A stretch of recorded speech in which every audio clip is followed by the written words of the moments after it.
नमस्कार, मैं हूं राजेश सिन्हा। दोस्तों, आज हम बात करेंगे रूस के राष्ट्रपति व्लादिमीर पुतिन की। आज हम बात करेंगे रशिया में हुए इलेक्शंस के बाद पांचवी बार राष्ट्रपति बने व्लादिमीर पुतिन ने दुनिया को, नाटो के देशों को क्या धमकी दी है। और हम बात करेंगे दुनिया भर में उसके बाद क्या रिएक्शंस हुए और राष्ट्रपति चुनाव में जीतने के बाद आगे उनकी क्या प्लानिंग है, यानी पुतिन क्या सोच रहे हैं। हो कुछ यूं रहा है कि हर 2-4 दिनों के बाद व्लादिमीर पुतिन कोई न कोई नई धमकी नाटो के देशों को दे देते हैं। एक तरफ नाटो के देश बार बार ये कहते फिरते हैं कि हम बहुत जल्दी एक बड़ी लड़ाई के लिए यूक्रेन जा सकते हैं, और वहीं दूसरी तरफ पुतिन हर बार ये धमकी देते हैं कि अगर नाटो के देश, नाटो के सैनिक यूक्रेन आकर रूस के सैनिकों के साथ सीधी लड़ाई करते हैं तो वो तीसरा वर्ल्ड वार शुरू कर देंगे, परमाणु हमला कर देंगे। और ऐसा ही कुछ उन्होंने राष्ट्रपति चुनाव जीतने के बाद फिर से बोल दिया। इसीलिए मैंने यहां पर पीछे लिख रखा है पुतिन की नई धमकी। तो आइए जानते हैं, समझते हैं, देखते हैं कि आखिर राष्ट्रपति बन जाने के बाद पांचवी बार लैंडस्लाइड विक्ट्री के बाद पुतिन ने फिर से क्या धमकी दी है।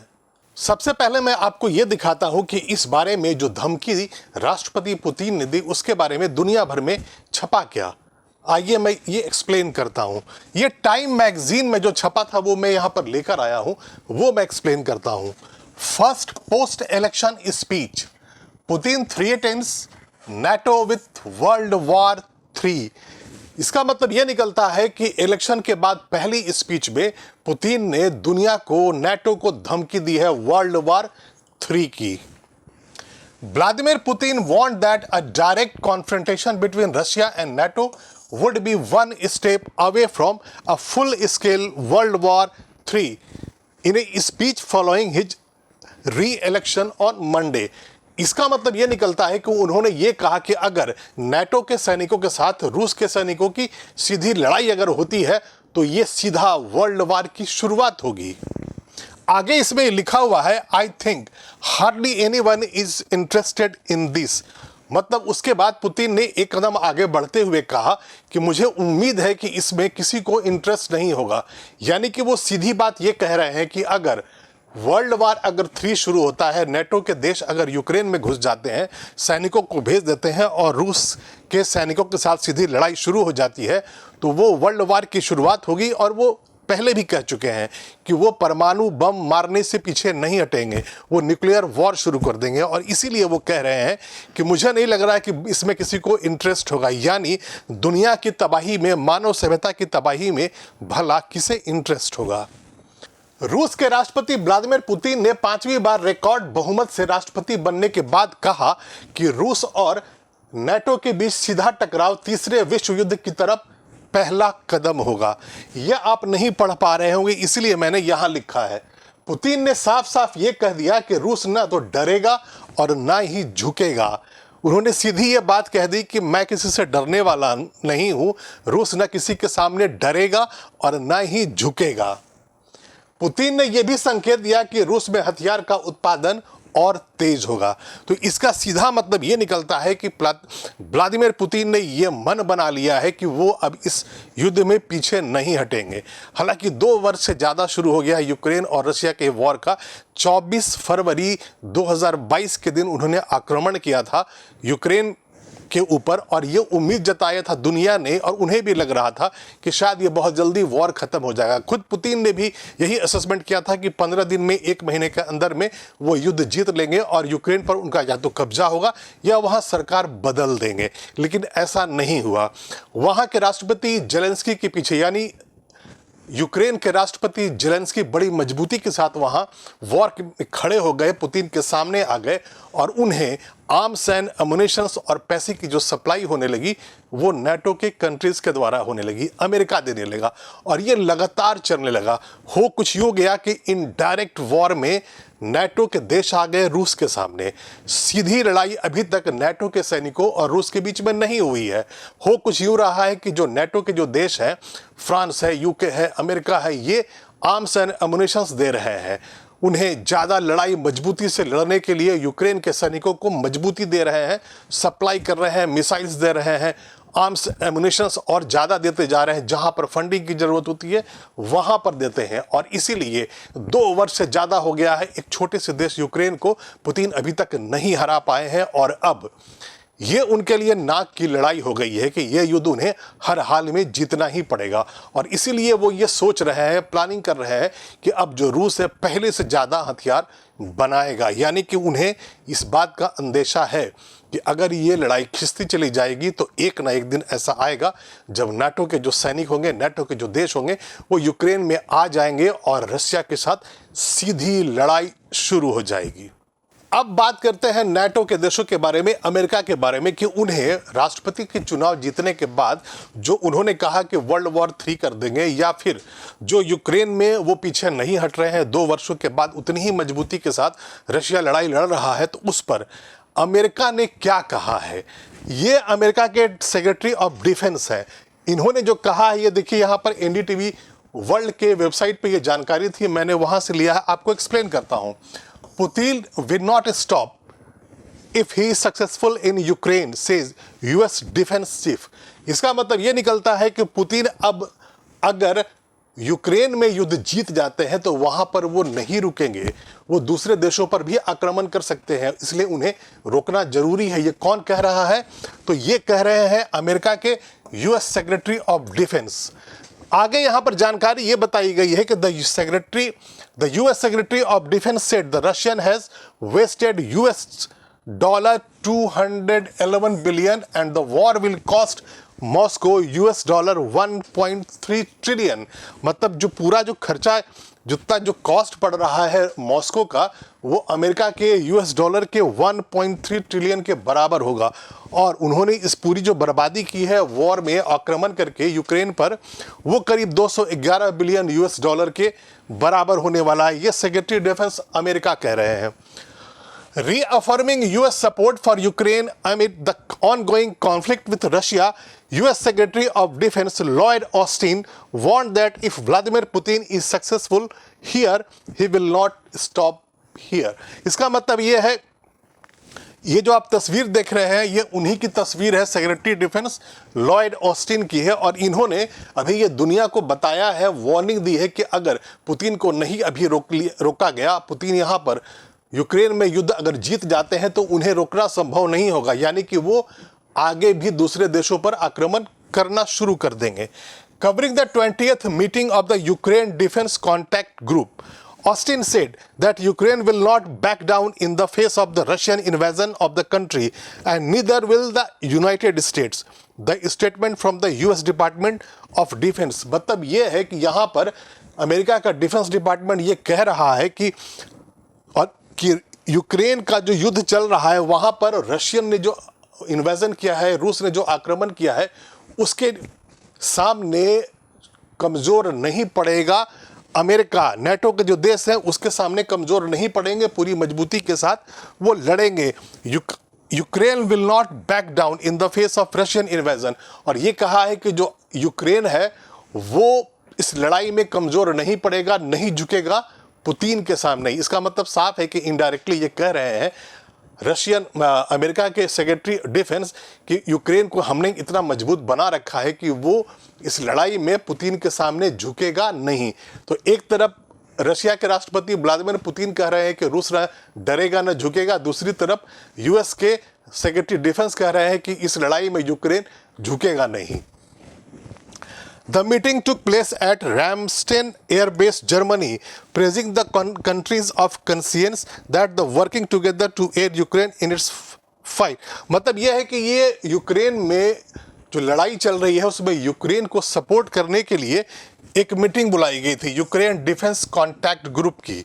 और वहीं पर ऑस्टिन ने बाकी देशों को ये बताया कि यहाँ पर अब पुतिन चूंकि बहुत खतरनाक होते जा रहे हैं, क्योंकि वो 2 वर्षों से लड़ाई नहीं जीत पा रहे हैं, बार बार परमाणु हमले की धमकी दे रहे हैं, वर्ल्ड वॉर 3 की धमकी दे रहे हैं। तो यहाँ पर अमेरिका बाकी देशों को ये कह रहा है कि इन्हें रोकना बहुत ज़रूरी है। अगर अभी हम पुतिन को नहीं रोक पाए तो ये ज़्यादा खतरनाक हो जाएंगे और उसके बाद यूक्रेन से आगे बढ़कर दूसरे देशों पर भी कब्जा करने लगेंगे। रूस में हुए 15 से 17 मार्च तक हुई वोटिंग में पुतिन को लगभग 87.97% वोट मिले। अब थोड़ी जानकारी मैं आपको इलेक्शंस के बारे में देता हूं। क्योंकि ये जो एड्रेस था, ये जो नई धमकी पुतिन की आई, वो उनके 5वीं बार राष्ट्रपति बन जाने के बाद आई है। तो अब थोड़ा इंफॉर्मेशन मैं आपको वहां जो इलेक्शंस हुआ है उसके बारे में दे रहा हूं। तो रूस में जो इलेक्शंस हुआ वो कब हुआ? 15 से 17 मार्च के बीच में ये इलेक्शंस वहां कराया गया था और उसमें पुतिन को 87.97% वोट मिले। आप इमेजिन कीजिए कि लगभग 88% वोट पुतिन को मिल गया। तो इसका मतलब ये निकलता है कि वो अभी भी वहाँ बहुत पॉपुलर है। 2 वर्ष हो चुका है और वहाँ पर लगातार लड़ाई चल रही है, वो यूक्रेन को नहीं हरा पा रहे हैं। और वहाँ पर खास बात यह है कि रशिया में एंटी पुतिन प्रोटेस्ट भी होते रहते हैं। लोग सड़कों पर उतर आते हैं और नो वार के नारे लगाते हैं, लेकिन उसके बाद भी इलेक्शंस होता है और उसमें लगभग 88% वोट जो है वो पुतिन को मिलता है। पहली बार 2000 में पुतिन रूस के राष्ट्रपति बने थे और 2008 तक वो राष्ट्रपति पद पर रहे। मतलब हुआ ये कि अगर हम रूस में और पुतिन के इतिहास पे अगर बात करें तो रूस पे पहली बार पुतिन 2000 में राष्ट्रपति बने थे। उसके बाद दोबारा उनका चुनाव हुआ 2004 में और वो 2008 तक राष्ट्रपति बने रहे। पहले वहाँ के रूस के राष्ट्रपति का जो कार्यकाल था वो 4 वर्षों का था। तो 2000 से 2004, फिर 2004 से 2008 तक वो राष्ट्रपति बने रहे। इसके 4 साल के बाद वर्ष 2012 में पुतिन ने जीत हासिल की और फिर सत्ता में लौटे। तब से लेकर अब तक एक के बाद एक प्रचंड जीत के साथ पुतिन वहां के राष्ट्रपति बने हुए हैं। रूस के संविधान के अनुसार कोई भी व्यक्ति बस 2 बार ही राष्ट्रपति के पद पर रह सकता था। इसीलिए 2008 में वे राष्ट्रपति पद से हट गए थे। यहाँ पर यह कहा जा रहा है कि रूस के राष्ट्रपति व्लादिमीर पुतिन ने 2008 में जब 2 वर्ष उनका जब 2 कार्यकाल पूरा हो गया था, 2000 से 2004 और 2004 से 2008, तो वहाँ के संविधान के अनुसार वो 2 लगातार टर्म्स के बाद वो नहीं राष्ट्रपति रह सकते थे। इसीलिए 2008 में उन्होंने राष्ट्रपति पद छोड़ दिया था। पुतिन ने अपने भरोसेमंद दिमित्री मेदवेदेव को राष्ट्रपति बनवा दिया और खुद प्रधानमंत्री बन गए। ये खास है। 2 टर्म राष्ट्रपति रहने के बाद, 8 वर्षों तक राष्ट्रपति रहने के बाद व्लादिमीर पुतिन वहां इतने पॉपुलर नेता उस वक्त भी थे कि उन्होंने किसी और को, अपने खास को उन्होंने राष्ट्रपति बनवा दिया और खुद वहां के प्रधानमंत्री बन गए। दिमित्री मेदवेदेव की सरकार ने राष्ट्रपति का कार्यकाल 4 साल के बजाय 6 वर्ष का कर दिया। पुतिन 2012 में फिर राष्ट्रपति बन गए और 2018 में पुनः चुने गए। तो जब वो प्रधानमंत्री बन गए थे, उन्होंने किसी और को, दिमित्री मेदवेदेव को जब उन्होंने राष्ट्रपति बनवा दिया, तो वहां पर संविधान में एक संशोधन किया गया और जो 4 वर्षों का जो कार्यकाल था वहां के राष्ट्रपति का, उसे बढ़ाकर 6 वर्ष का कर दिया गया। और उसके बाद 2012 में पुतिन एक बार फिर से राष्ट्रपति बने और 2018 के इलेक्शंस में वो फिर चुने गए और इस तरह वो चौथी बार वो राष्ट्रपति बने थे।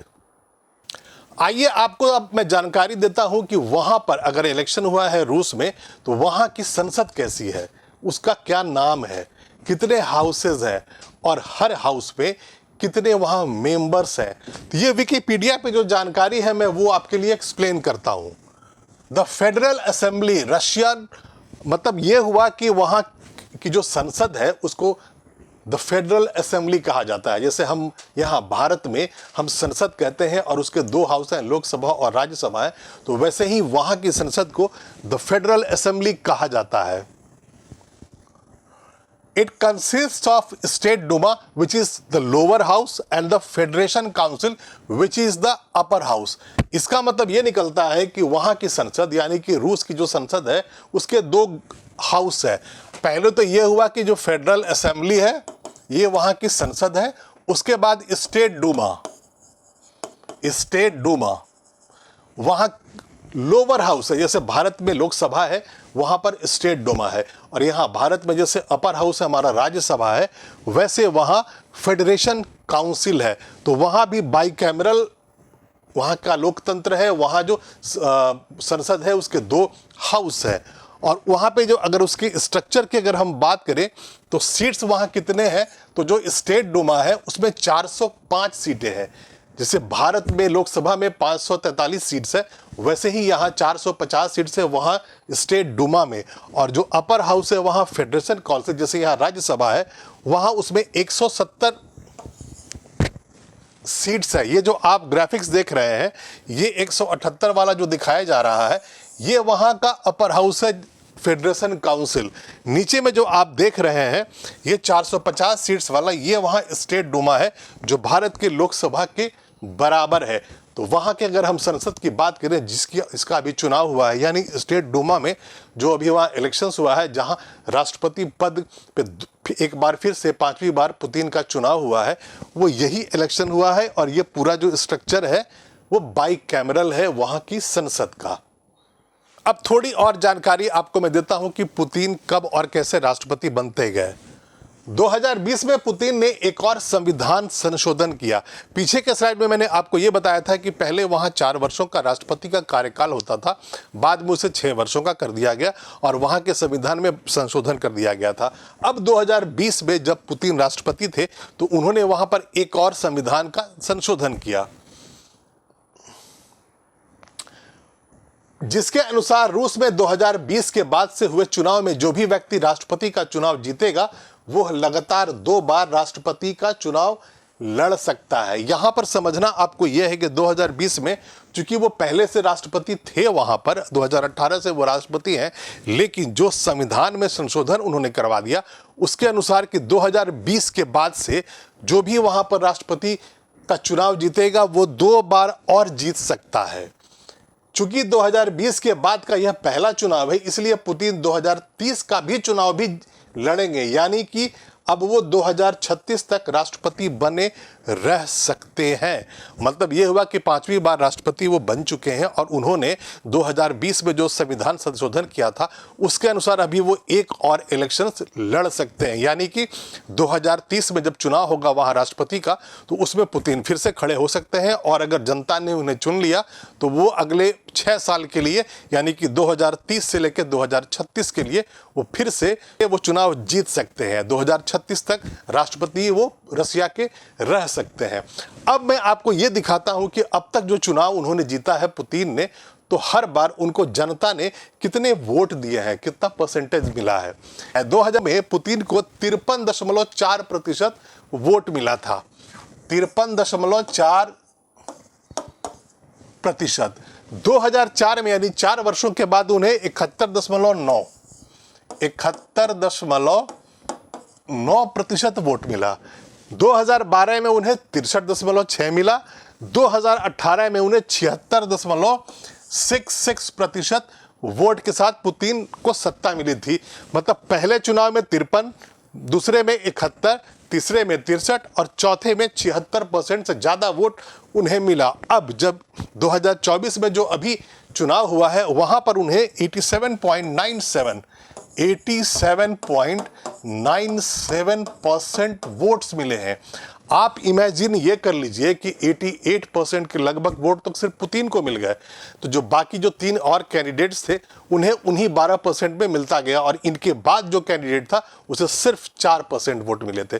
तो इस बात से अंदाजा लगाया जा सकता है कि राष्ट्रपति चुनाव में ये जो भारी जो लैंडस्लाइड विक्ट्री मिली है पुतिन को, उससे ये साबित हो जाता है कि हाँ वो अभी भी वहाँ के सबसे पॉपुलर नेता है। और ये जो पूरी जानकारी निकल कर आ रही है अब तक, वो उसका मतलब ये निकलता है कि रूस के राष्ट्रपति व्लादिमीर पुतिन की जो पकड़ है रसिया की सत्ता पर वो अभी भी मजबूत बनी है। कहा यह जा रहा था कि चूंकि वो यूक्रेन की लड़ाई को जीत नहीं पा रहे हैं, 2 वर्षों से एक छोटा सा देश उनके सामने मजबूती के साथ खड़ा रहा है और वो फ्रस्ट्रेशन में आ रहे हैं। कभी ये खबर आ जाती है कि उनका फ्रस्ट्रेशन इतना बढ़ जाएगा कि वो परमाणु बम मार देंगे, कभी खबर ये आ जाती है कि वो अंतरिक्ष में परमाणु युद्ध की तैयारी करने लगे हैं। लेकिन जब चुनाव हुआ तो चुनाव में जो जनता है रूस की, उन्होंने लैंडस्लाइड विक्ट्री दी पुतिन को 87.97% वोट्स के साथ। और इससे ये साबित हो गया कि अभी भी पुतिन वहाँ के सबसे पॉपुलर लीडर हैं। अभी तक के लिए इतना ही। मैं फिर आऊँगा, ऐसी जानकारियाँ आपके लिए लेकर आता रहूँगा, लेकिन आप इस वीडियो को लाइक कर दें और शेयर कर दें। और अगर अभी तक आपने इस चैनल को सब्सक्राइब नहीं किया है तो प्लीज़ इसे सब्सक्राइब कर लें। तब तक के लिए धन्यवाद।